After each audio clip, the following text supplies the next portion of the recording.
संत मिलन को चाहिए तज माया अभिमान, जो जो पग आगे रखे कोटल यज्ञ समान। हम तो अनंत अनंत नफरतें लेकर जाते हैं। कोई नाश्ता पानी दिया, खाना खाया, चल दिया, और के साथ कहते हैं यहाँ लाखों लोग आते हैं। वो लाखों लोग सभी ही लाभ लेता होते हैं। भाई सारी दुनिया में एक महीने का नाश्ता लिया, लगा खाया, से मिले बच चले गए। कोई दुल्हे होते हैं जो मन के लिए तड़पते हैं। हर इंसान मन के लिए नहीं तड़प सकता। वो ग्रह किसको कैसे लाए?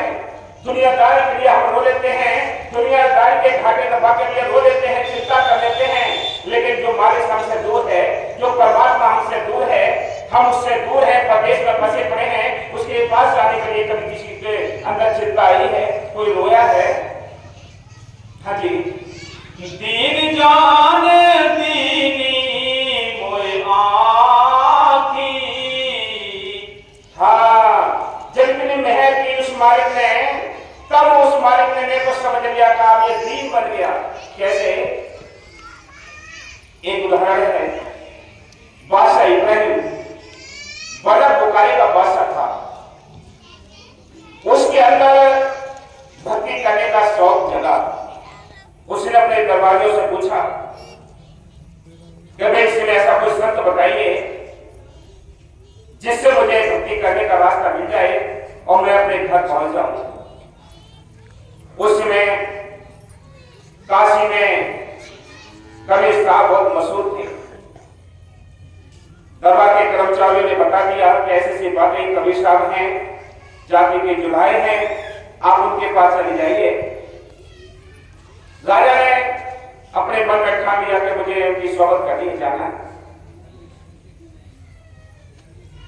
पूछते पूछते जब उनके पास पहुंचे,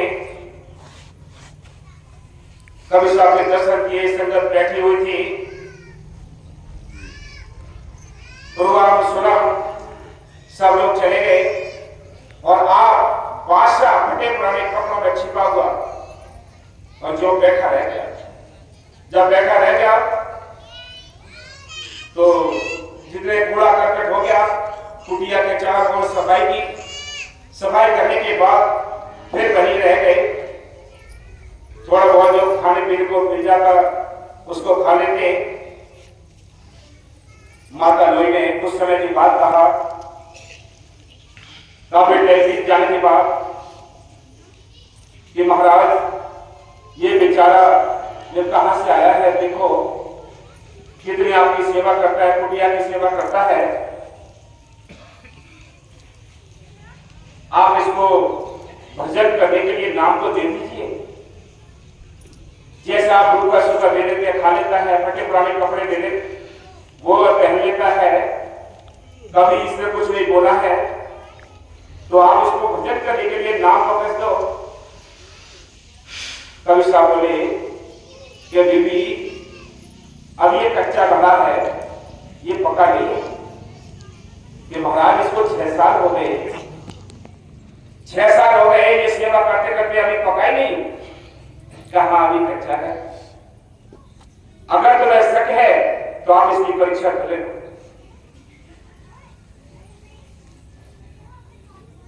कि क्या करना है जी? कि आप ऐसे करो, सुबह जो कूड़ा आप डालते हो उस सुबह कूड़े के लिए टोकरा भर के, और जैसे ही ये बाहर निकलता है ऊपर से ये कूड़ा इसके ऊपर डालता है। ठीक है, जो तरीका उन्होंने बताया वो तरीका माता लोई ने अपनाया और सुबह ही कूड़ा उनके ऊपर डाल दिया। कूड़ा गिरते ही एकदम अहंकार वो जाग गया था।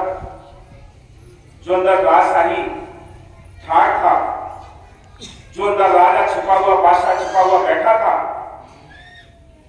वो जाग गया और बोला कि अगर होता बलक पुकारे में तो देखता कौन ये कूड़ा डालता हो। अहंकार जाग गया। जब अहंकार जाग गया तो कबीर साहब ने कहा, हाँ बताओ क्या कहा? कि उसने तो ऐसे से बोला थी कि अगर होता बलक पुकारे में तो जान से मार देता। कि देख लिया अब ये कच्चा है, ये पक्का भरा नहीं। अब ये तो बहुत जल्दी इसके अंदर सब राजशाही ठाट निकल रहे हैं कि महाराज मेरी गलती हो गई, आप जाने जान हैं, मैं जान हूं। तो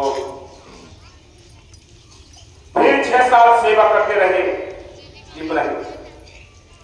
12 साल के बाद कवि साहब ने कहा अब ये नाम के लायक बना है, अब ये नाम के लायक बना है, अब इसको हम नाम देंगे। माता लोई ने कहा कि महाराज मुझे तो कुछ बदलाव दिखा नहीं, जैसे ये 6 साल पहले था और आज भी 6 साल के बाद 12 साल के बाद भी जियोगे तो मुझे दिखाई दे रहा है, मेरे को तो कुछ बदलाव नजर नहीं आता। कि ठीक है, आप जैसे पहले आपने जो तरीका अपनाया है, पहले क्या डाला कि जी आश्रम का जो सूखा कूड़ा था वो इकट्ठा करके डाला, कि अब की ऐसे करना उसमें ताजा बैठनी बच्चों की डाल देना। माता ने वैसा ही किया। सुबह वो टोकरा भर के कूड़े का, उसमें ताजा लेटे आश्रम का कूड़ा सुबह जैसे ही वो निकले ऊपर से डाल दिया।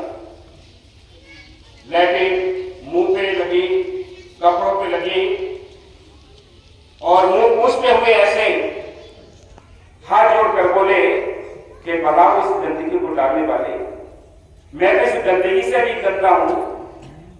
और पहुंचते हुए बाहर निकल गए। फिर कमिश्नर ने पूछा कहा क्या कहा कि जी अब तो वो ये कह रहा था कि भला इस गंदगी को डालने वाले, मैं तो इस गंदगी से भी ज्यादा गंदा हूं कि देख लिया। अब 12 साल में इसके अंदर सब राजशाही ठाट निकला है, अहंकार निकला है। किसी को जाति का अहंकार है, किसी को पैसे का अहंकार है, किसी को काया का अहंकार है। सारी दुनिया अहंकार में भूली पड़ी है।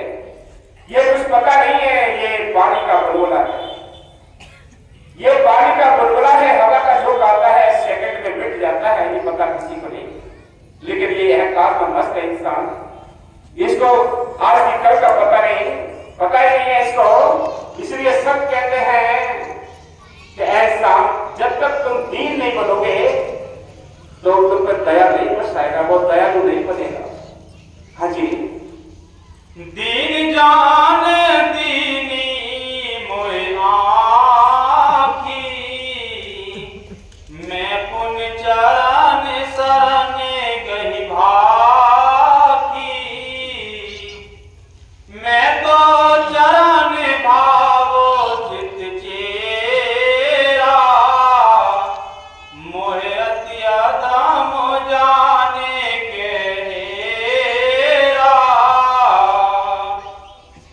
मैं तो प्रतिदास तुम्हारा, संत बिना कोई पावे न पारा। संत दयाल कृपा सुखदाई,